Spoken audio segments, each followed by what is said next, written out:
Donald, I appreciate you spending time with us today. I know that your time is very valuable, so we'll keep this as brief as possible. First of all, we want to congratulate you for all your success and to let you know that we're very excited about you coming to our ACN International event sometime in the future. Well, ACN has really been a great company, and you've done an amazing job, Greg, you and your whole staff and group of people. And it's an honor to be with you. And believe me, if you weren't amazing and if your company wasn't a great company, I wouldn't be doing this. We appreciate that. One of the key questions that always get asked of us is, why do we keep doing what we're doing at this level of success that we've experienced, which pales into comparison of what you've experienced? What keeps you going? What wakes you up in the morning? Well, I do it because I love it. I really love getting up in the morning and going to work and going through the wars and the battles and the victories and sometimes the defeats, but you turn the defeats around. I just love what I do. And if I didn't, I wouldn't do it. I would stop immediately. I always tell people you have to love it, and if you don't love it, you're not going to be good at it. But just like you and your top people, I guarantee you love what you're doing. Otherwise, you wouldn't have built ACN into a great company. We really do love it. One of the things that really drives me crazy, it may do the same for you, and I just want to get your perspective on it, are people that you come in contact with that you just see have so much potential that are just going unused. What do you see in regards to that, and what kind of encouragement would you give someone to take their lives to the next level? Greg, I see it all the time. I went to school with people. They went to the Wharton School of Finance. There were these brilliant people, these brilliant students, and they went out and they never made it. I graduated from the Wharton School, which I consider the best business school, in 1968, and I graduated with a lot of very smart people.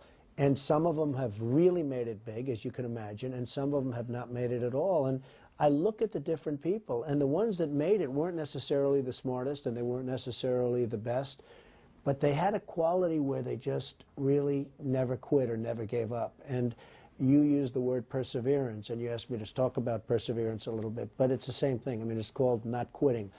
And they just wouldn't stop, and they became successful. And then other guys that were better students, probably smarter, to this day, they've never really hit, and they're not going to hit at this point of the game. And I look at them and I say the word was they just never quite had that perseverance or that, no quit attitude. Yes.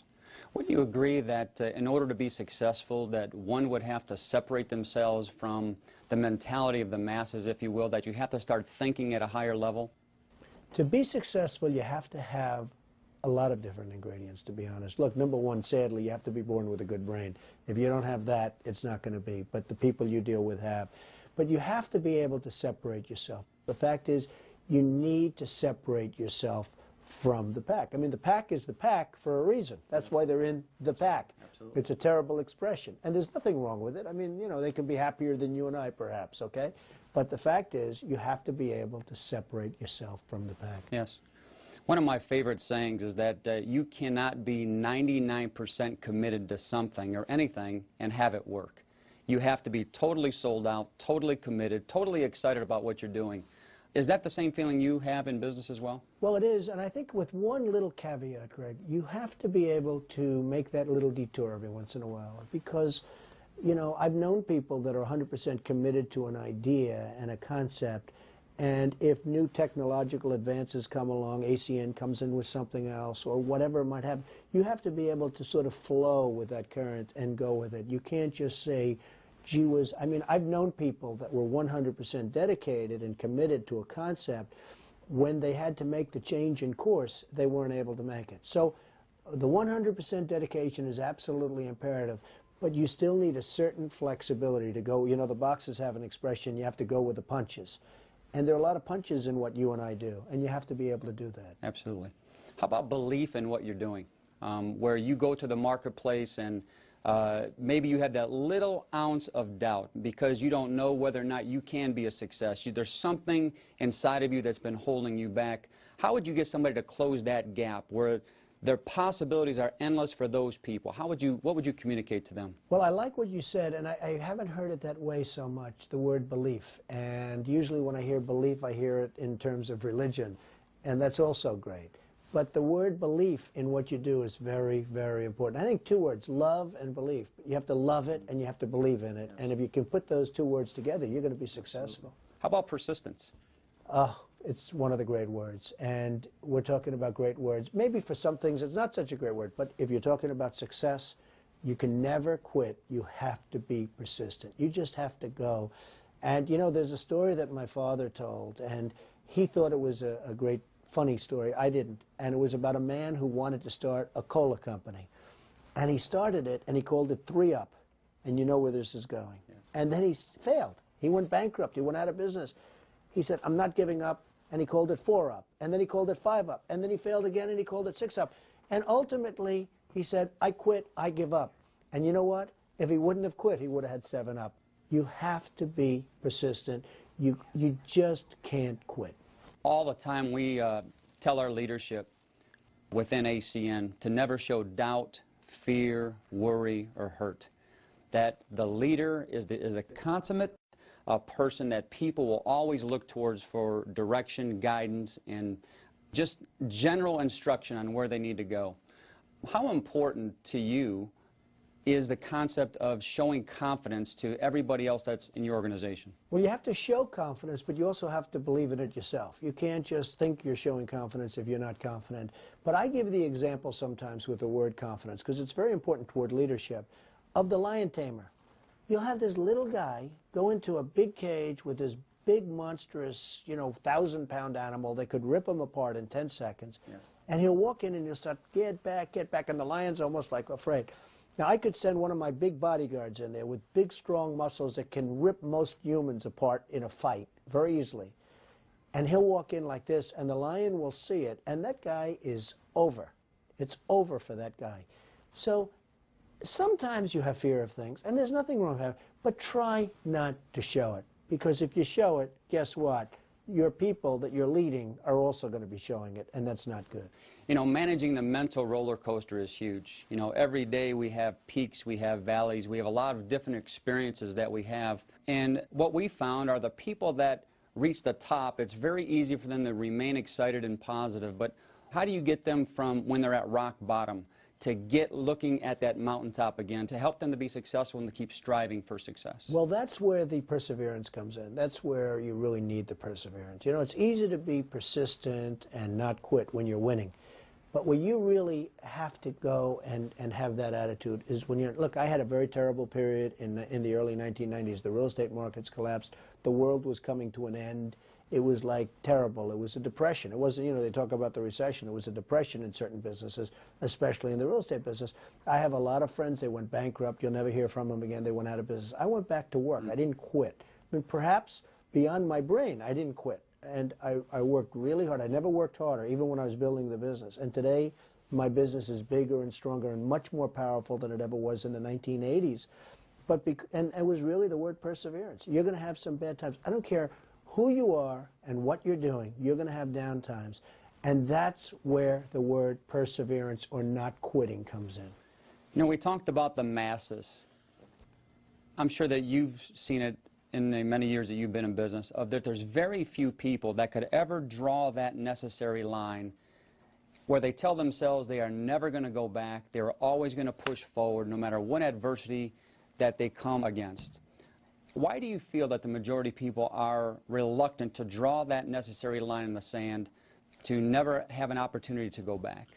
Well, a lot of people give up. A lot of people, and for good reason. Look, sometimes you get punched in the face so hard and so often and so rapidly that you fall back. And you can't say, oh, gee, that's terrible, isn't that hard? It's human. I mean, it happens. But you got to keep going forward. You just have to do it. And those are the great success stories. And, I use the example of punched. Well, the boxers, I mean, it's those guys that just keep moving forward. They just keep going.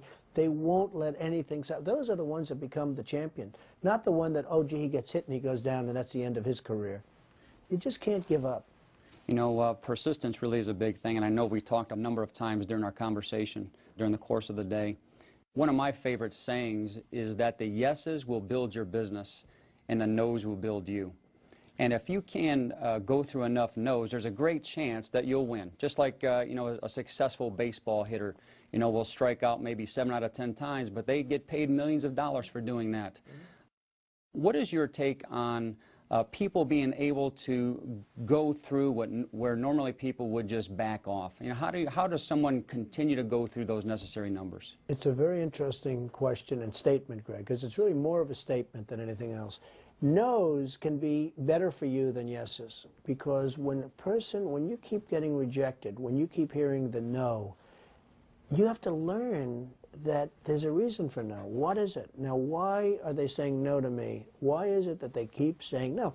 You have to figure it out, because you know what? If they say no and no and no and you keep saying no, maybe you're doing something wrong. You have to learn how to take that no and change it into a yes.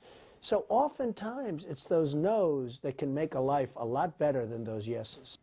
You've written many books, and there's a number of things that you've spoken about in your books. You've shared a lot of wisdom, and I think that's admirable for you to be so successful in business, and yet being in a position to want to give back to people, to help them come along to possibly even where you're at. What was the motivation for you writing those books? Well, I've had so many different motivations in my life. I wrote the first book, which is the #1 selling business book of all time. It's called The Art of the Deal. And I really wrote that because Cy Newhouse at the time owned Random House, and he came to see me and he said, would you write a book? And I thought he was crazy. And what it was is he put me on the cover of GQ. This was in 1987 or 88 or something. And he put me on the cover of GQ, and the magazine sold very well. And he came to see me. He said, you know, if a magazine sells well, a book is going to sell well. And, you know, you sort of put it together. That's sort of called business common sense. Cy Newhouse is one of the great publishers in the world, ever. And so I did a book called The Art of the Deal, and it became very successful. And I enjoy doing it. And since then, I've done 5 books, and they've all been bestsellers and #1 bestsellers. And recently, I wrote a book, How to Get Rich. And I wrote another book this year, Think Like a Billionaire, and they were both incredible bestsellers. And I have fun writing books. I like it. I mean, I relax when I write. I like to write. I've always liked to write.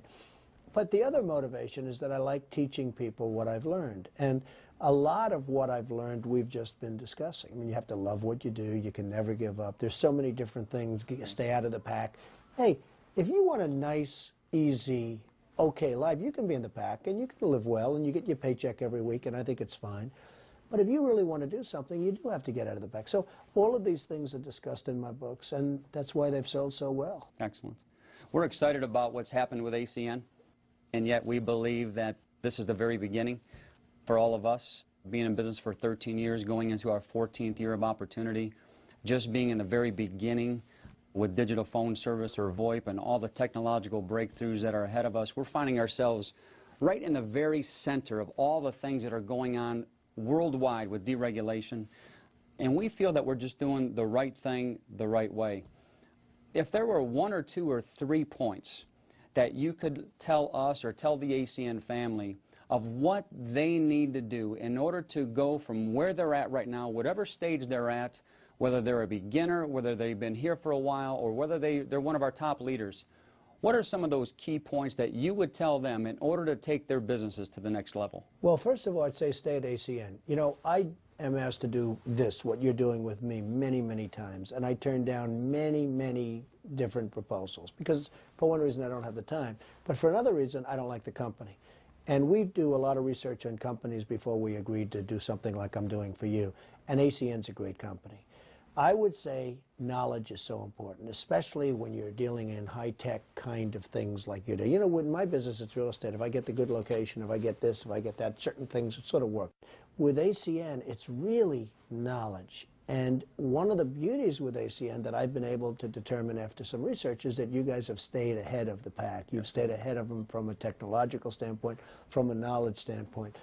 And in your world, I think the word knowledge is so important. And listening to people, even at so-called low levels, they may be there because of their age or something else, but they're so smart. And the other thing, again, is that word, don't stop, don't give up, don't quit. Yes, very good. Well, we appreciate your time. Thank and this you has very been much. a great time for us. I know that we're very excited about what this interview is going to mean to our ACN family. We look forward to seeing you at one of our next international events. Well, I'll be there, and I'm very excited about your company because it's really, you've done an amazing job, Greg, so you have to be very proud. But don't be too proud because, you know, you got to keep it going now, right? We have the ability to remain humble and successful at the same time. That's a great ability. Thank you. Have a good time. Thank you.